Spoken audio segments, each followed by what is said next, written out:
And I remember I jumped on it once, and you're like, all right, that's good. Then he had me jump on it twice, and I could barely do it.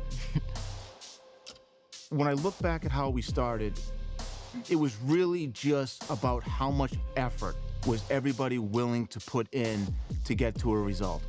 Forget the equipment, forget all the stuff that you see now. It was really just a shared vision of how good could we all be if we just stuck together and we showed up consistently and we worked. And now, in some ways, I'm starting over because a lot of the kids that are here now are 14, 15 years old, less than 1 year of training under their belt, and they're really starting their journey trying to figure out, how to operate in this system. If you're in a rush to build it, it's going to be the first thing to collapse.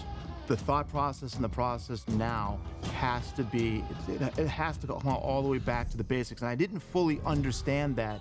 Pushing a sled inside, all the nitty gritty, just jumping on a box, doing the belt squat for however long, plyo swing, all the little stuff, the MR19, just building the little components around to get me stronger and have that base set for when I started squatting and deadlifting, which was huge. I just remember all the sleds and just all like the small exercises, the GPP, all of that. Probably 2.5 years. When you get kids at a young age, you have to keep them at the basics for as long as possible, because when it's time to unleash them and let them go on to the other things, the gap is huge. And once they have that huge growth gap, anybody their age, you can't catch them at that point. The gap is just too big.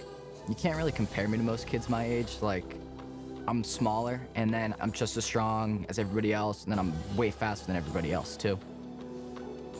We need to be thinking, how quickly can we be known as the best in the state at our position, the best in New England our position, the East Coast, and then broaden it from there.